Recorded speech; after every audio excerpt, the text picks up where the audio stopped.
نحمده ونصلي ونسلم على رسوله الكريم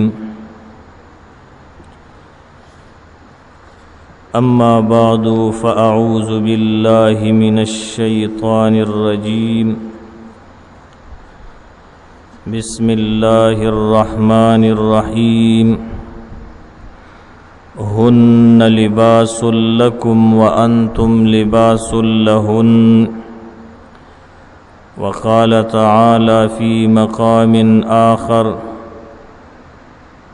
فاجلدوهم 80 جلدة وقال تعالى في مقام آخر يا أيها الذين آمنوا اجتنبوا كثيرا من الظن إن بعض الظن إثم ولا تجسسوا ولا يغتب بعضكم بعضا آمنت بالله صدق الله خالقنا العظيم وبلغنا رسوله النبي الأمي الكريم الأمين ونحن على ذلك لمن الشاهدين والشاكرين والحمد لله رب العالمين. درود شریف وائے اللهم صل على سيدنا مولانا محمد وعلى آل سيدنا مولانا محمد وبارك وسلم وصل عليه. اللهم صل على محمد عبدك ورسولك وصل على المؤمنين والمؤمنات والمسلمين والمسلمات. زما د اسلام او د مسلمانی خغورونو الله رب العزت مو سره زما د کامل ایمان برخه نصیب کا او الہ العالمین مو سره زما د دنیا او د آخرت د رسوایی او د شرمندګۍ او خصوصا د آخر زمانی د ټولو فتنو نه په امن او امان کې وساته. ما ستاسو د وړاندې د زنانو د اصلاح په نیت باندې یو بیان شروع کړو او په هغه بیان کې اسباب د عذاب چې کوم دي د کوم اسبابونو د په وجه باندې زنانو ته چې عذاب ملاويږي په هغه باندې شروع کړي وا. پرونی بیان کې چې کوم پنځمه زنانا نبی کریم صلی الله علیه وسلم د جهنم په اور کې لیدلې وا په داسې حالت کې چې د هغې مخ د خنزیر په شان او نور بدن لکه د خر په شانو ماران او لړمان تېنه راته وو د بدن پورې لیو. نو د دغې زنانه متعلق نبی کریم صلی الله علیه وسلم فرمایل چې دا هغه زنانه ده چې دی به دروغ ویل او چغلی به کوله، یعنی اوړنه روړنه د یو خبره به بل لوړله او د بل به بل لوړله او مسلمانان به جنگول. نو د دغه وضاحت مې درته کړو. دغه سره متصل یو څو ګناهونه نور دي چې هغه په ګناه کبیره کې حساب دي. یو ته غیبت ویل کېږي او بل چې کوم د تهمت لګول. اکثر خلق په دې کې مبتلا دي. دام انتہائی خطرناک مہلک امراض دی او روحانی امراض دی. اللہ پاک دی تنمونگا و تاسو ساتی. نبی کریم صلی اللہ علیہ وسلم فرمائی چی دا غیبت دا زنانم سخت گناہ دا. اس غیبت ویلے کی گی ستا نبی کریم صلی اللہ علیہ وسلم صحابہ کرام تو فرمایل چې پشي شاد خپل مسلمان رور پس خبر کول داس خبر کول چې هغه د دین خبر شي او خفقيږي په دغه تا غیبت ویلې کیږي.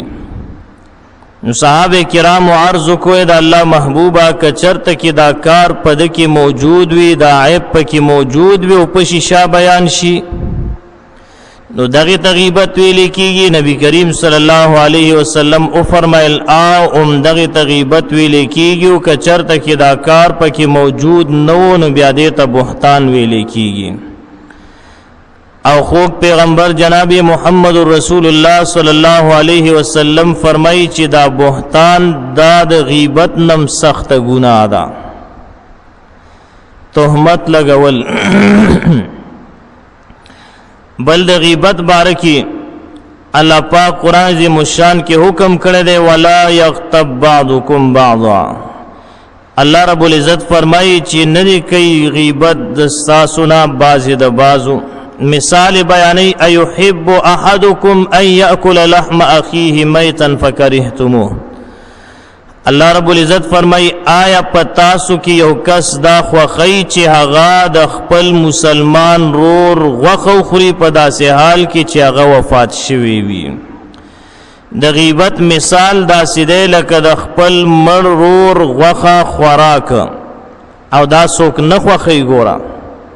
نو د غیبت مثال دقه دی اکثر مونږ او تاسو ګورو ډیر مجالس چې کوم دی هغه په دې غیبت باندې خلق آبادی ګورم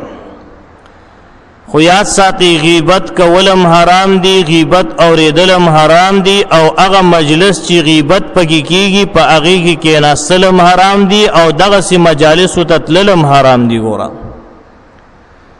د دغه مجلس نه بمزان ساتي د غیبت نه بمزان ساتي چې کم خلک غیبت کوي د هغوی سره بکینیم نه د دغه مجلس نه بزان ساتي که کینا سی پکینو غیبت کول او غیبت اوریدل دواړه یو برابر دي ګورم د ګناه په اعتبار سره دواړه یو برابر دي یو کس غیبت کوي او بل اوري دواړه په ګناه کې شریک دي ځان بساتي او دا قرنګ دغه غیبت دوران کې بیا ډیر خلک دروغ هم وي نو دروغ په خپل باندې عظیمه ګناه ده الله پاک فرمایي چې دا الله لعنت دی په دروغجنو خلکو باندې او دا قرنګ بیا تهمت لګول مسلمان باندې بدګمانی کول الله فرمایي د بدګمانۍ نه ځان اوساته سوک با پچا باندې بدګمانه کین او په خپل بم بدګمانی نه کې ګورا اکثر مونږ استاد خلک مسلمان رور باندې بدګمانی کو نو دا بدګمانی دا حرام ده ګورا مسلمان باندې بخ ګمان کې او نن سبا خدا سے معاشره را الله پاک دې مونږ او تاسو باندې رحم وکي هر سړی په بل مسلمان باندې بدګمانه بل مسلمان باندې تهمت لګئی بل مسلمان ته ضرر رسي بل مسلمان ته تکلیف رسي اوس یو مسلمان کی یو ګناه نشتا او ته په هغه باندې تهمت لګي او هغه باندې الزام لګي دا انتهایی خطرناک ګناه ده علماء کرام لیکي چې تهمت لګول په یو مسلمان باندې دا د ګناه په اعتبار سره د دې وزن چې کم دی د اسمان نم درون دی ګوره تا به خېډېرې نیکیانې کړي وي خو لیکن یو مسلمان باندې به د تهمت لګولې وي حقه نیکۍ به د مکمل ختم شي ورسره ځکه د تهمت وزن انتهایی زیات دی او نبی کریم صلی الله علیه وسلم فرمایي درې ګناهونه داسې دي چې الله پاک د هغې سزا انسان ته په دنیا کې هم ورکوي او په آخرت کې به ورته هم ملاویږي د آخرت نه وړاندې سزا شته او په آخرت کې هم شته په هغې درې ګناهونو کې یو تهمت دی په مسلمان باندې بې ګناه انسان باندې تهمت لګول د دې سزا په دنیا کې ملاویږي او د دې سزا چې کم ده په آخرت کې ملاویږي جناب نبی کریم صلی الله علیه وسلم فرمایلی دي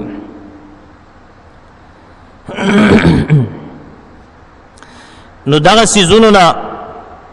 مسلمانان بزان ساتي غیبت شو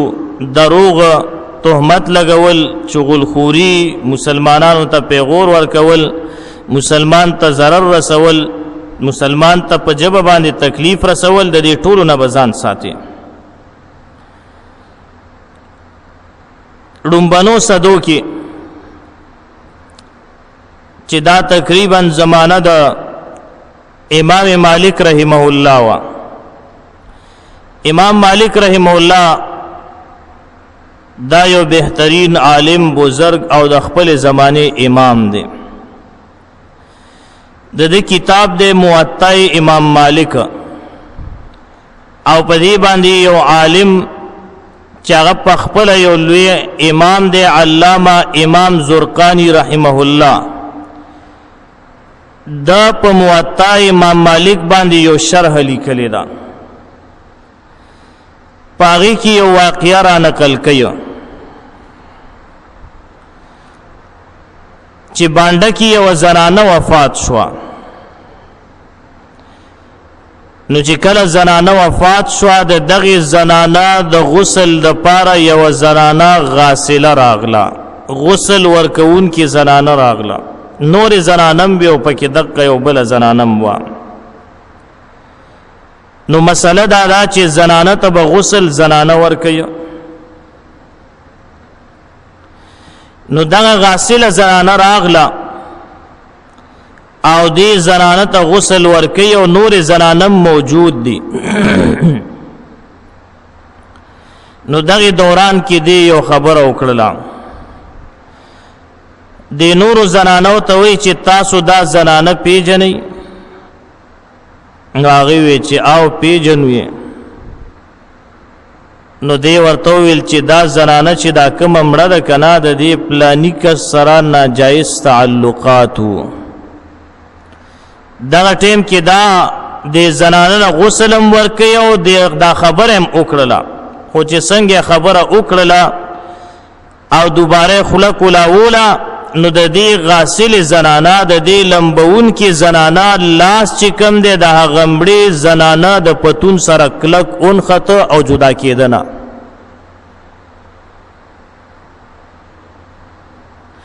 یاد لري د شریعت مسله دا حدیث پاک کې راځي نبی کریم صلی الله علیه وسلم فرمایي چا چې په یو مسلمان باندې پرده واچولا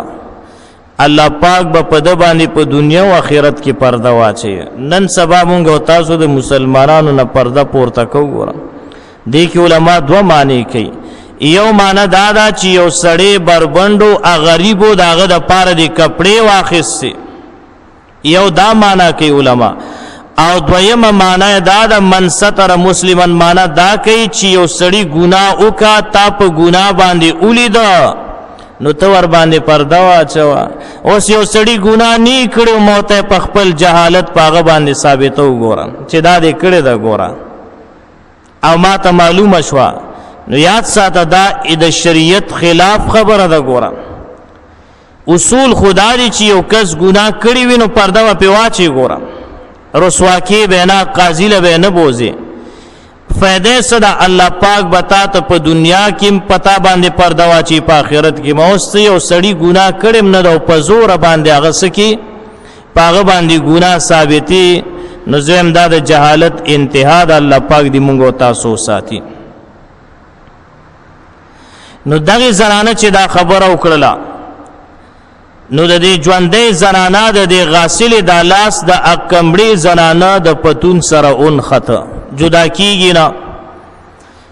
خبره تر مازیګر پورې ورسېدا. تر مازیګر پورې خلق رااله چې دا څنګه غسل تاسو ورکوي. دومره ټیم کې خو سلو مرو ته خلق غسل ورکوي. تاسو دا یو زنانه باندې دومره ټیم تیر کدا و مونږ دفن کوو سټیم. نو آلتنه جواب ملو شو چې یاره دغه سي مسله ده. نو داخله کرالو آلته کې یو عالم تپوس توکا. نو هغه عالم ولا فتوا ورک چې د دې ژوندې زنانه نه لاس کټ کيو د دې مړې زنانه سره خخ کيا. چې کله دا فتوا رو رسیدا نو خلق دو ډلې شو. دا کومه غاسله زنانه چې دا د دې خپل خپلوان وي چې دا خو غسل د پار راغله دینه ولې لاس کټ کوي. لہذا د دینه بلاس نشي کټ کوله. دوی لاړه د بل یو عالم نه تپوس وکړه. هغه ورته وي چې یاره د دې زنانه چې دا کوم مړه ده د دې دا پتون ور سره کټ کې لک شانته د دې د الله سره جدا کوي. چې کله دا فتواراله نو آلته کې د مړي چې کم وارثانو هغه وي چې نه مونږ خپل مړ خرابول نشو دا غنه بغوخه څنګه کټ کو لہذا داسې نشو اوس دا خلک دوه ډلې دي په دې درمیان کې یو ورځ او یو شپه مکمل تیر شولا نو بیا پکې چاوي چې یاره تاسو دلته کې لګیاي او کله یو نه فتوا راخلی او کله بل نه نو هر سړی ګوره په مسله باندې نه پويږي لہذا تاسو داسیو کې چې مدینه منوره کې امام مالک رحمه الله موجود دی هغه پسې لاړ شي او هغه به دا مسله حل کړي نو دغه ټیم کې امام مالک رحمه الله د مدینه منوره قاضی القضات کم تا چې چیف جسټس ویل کېږي هغه نو امام مالک رحمه الله پسې په اسونو باندې راغلل امام مالک رحمه الله ته چې واقعیا بیان کاغه ویل زر سره زما رال اوس پرده لګېدلې ده او دغه زنانه نه تپوس کوي چې تا دا مړه زنانه له غسل ورکولو او لامبول دي دغه ټیم کې خو دې خبره نه کړې نو دی ورته وی چې یو خبره مې کړې ده وې څه خبره دې کړې ده نو هغه ورته وی چې دا خبره مې کړې ده چې ما دې زنانو ته وی چې دا زنانه تاسو پیژنې دا مړه زنانه نو دی وی چې او نو ما وی چې د دې زنانه پلان کې سړی سره ناجایز تعلقاتو نو امام مالک رحمه الله تعالی تپوس کې وی دې زنانه چې دا کوم مړه دستا په وړاندې اقرار کړو وینا تا سره گواهان شتا ویلنا نو دا تا په دې باندې تهمت لګولې ده یاد ساتي ګورخه دو حجت دی په دین اسلام کې یو ته اقرار ویلې کیږي او بل ته گواهان ویلې کیږي ګورا او نبی کریم صلی الله علیه وسلم فرمای البینۃ علی المدعی والیمین علی من انکر او کما قال علیه الصلاۃ والسلام کم سړی چې داوا کوي نو هغه به گواهان وي ور سره کده سره گواهان نو نو منکر چې کم دی هغه به قسم کوي هغه څه کوي قسم وکړي دا د شریعت اصول دي قواعد او ضوابط دي نو د شریعت د اصول او د قواعد خلاف چلیدل دا گمراهی ده ګوره د شریعت د اصول خلاف چلیدل گمراهی ده نو امام مالک رحمه الله ورته فرمایله چې آیا د زنانه ستا په وړاندې اقرار کړو ویلنا وې تا سره گواهان شا وینا نو تا په دې زنانه تهمت لګولې ده او د تهمت باره کې الله پاک قران کې فرمایي چې چا په مسلمان زنانه باندې تهمت ولګولو ثم لم یاتوا باربعه شهدا د زنا په مسله کې بیا څلور گواهان براولې ګوره که یو غلا کړي ونه د دوه گواهانو ضرورت به ګورم د څه په غلا نشي ثابتوله کاغه غلا نه کړو ته په ثابتې دا خو پاغه باندې تهمت لګي بیا او تاسو سره گواهان هم نشته بیا نو بیا به اتیا کوړې خوريخه سو کوړې اتیا الله پاک دې مونږ او تاسو په دین باندې پوي کی نو اتیا کوړې دی فجلدوهم 80 جلدا الله فرمای اتیا کوړې ورل ورکیا سو کوړې اتیا زکا چې د په یو پاک دامن زنانه باندې سو لګولو تهمت ولګولو بهتان ور باندې ولګولو نو دغه ټیم کې امام مالک رحمه الله فتوا ورکړه چې دې زنانا په دې مړې زنانه باندې تهمت لګولې دي لہذا دې له اتیا کوړې ور کوي علامہ امام زرقانی رحمه الله فرمایي چې دغه زنانه له کوړې شروع کړل تر دې پوری چې تر یو کم اتیو پوری ورسېده اومم لا لاس اون خته دي او چې کله اتیایم کوړه ورکړه لا سرا جدا شو دنیا کې په حد جاری کړلو اتیا کوړې ول ورکی زکه چې دې سلګولو تهمت لګولې وو نو بے ځای په مسلمان باندې ناری نوی ک زنانوی په باغ باندې و تهمت نه لګي چې يرت دایو ته زناکاری او ته غلی او ته ډاکوي او دا چل دی کړي دی هغه چل دی کړي منس کې حقیقت کې هغه سم نه کړي ګوره دا عظیمه ګناه ده دا غسړی د په غلا باندې آسان اخکاری د دنیا د مفادو د پاره به وي خو لیکن اخرت کې سزا ډیره ده ګوره الله پاک دې موږ تاسو ساتي بل خلق به په مسلمان باندې بدګمانه کینا زمونږ او ستاسو د خلکو رواج دا ګرځېدلی چې بل مسلمان باندې سړي کې بدګمانه دي کې نه دا عظیمه ګناه ده بل مسلمان باندې په خپلم بدګماني نه کې او بل به هم بدګمانه کې نه نو د دې تهمت نه ځان ساتل د قرنګي د غیبت نه نو د ژوندو باندې تهمت لګول دام حرام دي او امام بخاری رحمه الله کتاب الجنائز کې په مکمل باب لګولې دي چې په مړی باندې تهمت لګول دام ناجایز او حرام دي نه بزان ساتي نو اکثر دا گناهونه چې کم دي زنانو کې ډیر موجود وي چې هغه په بلې زنانه باندې بے ځای تهمت لګیا نو ټول زنانو ته دا درخواست دی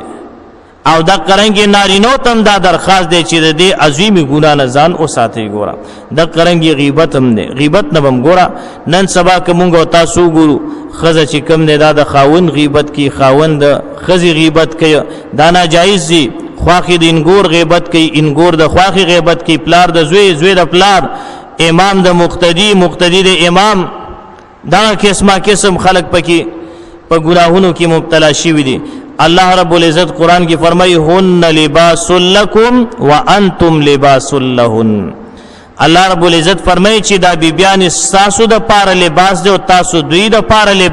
لباس سمانا په لباس سره د انسان بدن پټیږي نو معنی دا چې تبه د خاوند د حیا خیال ساتي او خاوند به د زنانه د حیا خیال ساتي د قرنګي په دې لباس سره انسان چې کم دی هغه د ګرمۍ او د یخنۍ نه د دینه په بچ کیږي نو د قرنګي زنانه به کوشش دا کوي چې خپل خاون د جهنم د ګرمۍ نه او د جهنم د یخنۍ نه ساتي او خاون به دا کوشش کوي چې خپل بیبي د جهنم د قرنګي خاون به په خپل بیبي باندې پرده اچي او بیبي به خپل خاون باندې پرده اچي دا سی باندې کوي چې بیبي چرته لاړ شي او کور کې روټه پخې اول تخذ را جمع وي د تنور په غاړه باندې د خپل خاون غیبت شروع کړي دا عظیمه ګناه ده ګوره دا د خپل خاون حیا واخیستله دغه سي زنانه به د قیامت پورز د جهنم په اور کې پرتوي ګوره او دا قرنګي نارینم چې کم دی هغه هم داسې نه کوي چې بار په پټو کې ناس وي ملګرو سره مجلس لګولې او خپل خزه په خبرې کوي چې خیال مې نه ساتي دانه کې نه دا غیبت دې د دینه بزان ساتي الله پاک جل جلاله دې زمونږ او تاسو حال باندې رحم وکي او عالم تیر شوی دی هغه وی ما ته یو څو مسلو کې شک پیدا شو پاغي باندې زنه پویدم نو دغه لپاره د 2100 کیلومتر مزل کړی دی نو یو راته په دې خبره کې معلومات نو چې د اسمان نه درون سشتا او کنا نو ما د عالم نه تاسو کو یو لوی عالم سره مې ملاقات شو هغه راته ویل چې آو د اسمان نه درون په بی ګناه انسان باندې تهمت لګول دا د اسمان نه انتهایی زیات درون کار دی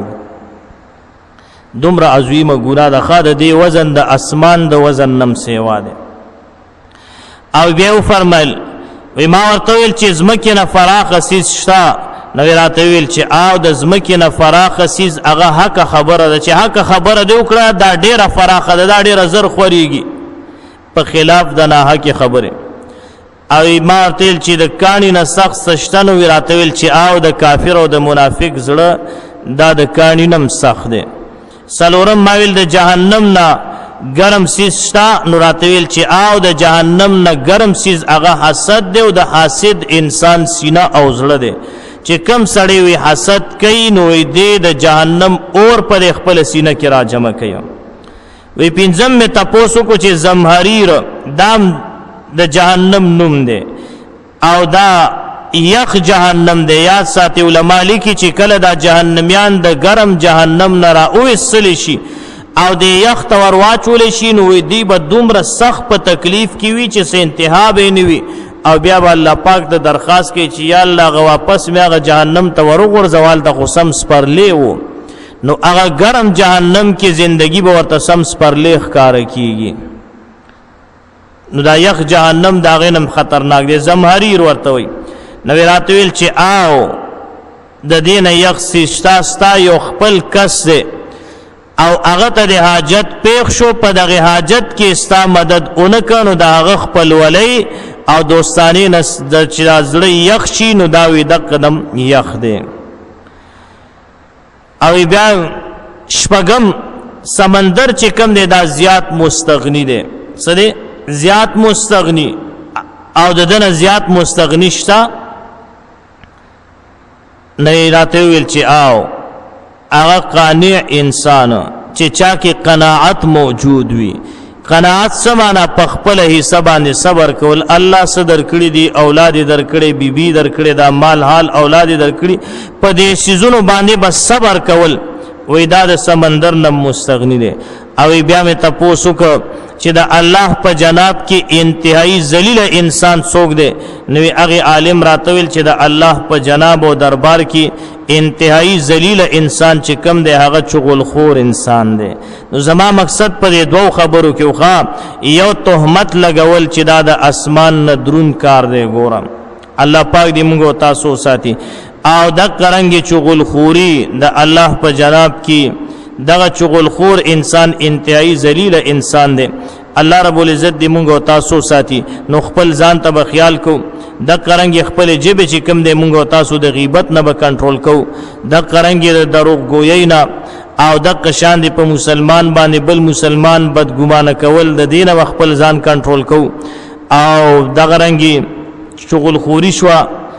او خلکو ته پیغورونه ورکول دا ټول گناه کبیره دي الله پاک دې ته موږ تاسو ساتي او کم خلکم پکې مبتلا وي الله نه سوال کو چې الہ العالمین دی او ټول ته هدایت او نصیب کی الله رب العزت فرمای یا ایها الذین آمنوا اجتنبوا کثیرا من الظن ان بعض الظن اسم ولا تجسسوا یاد لري دا سکار باندې کې چې ستاد وجنا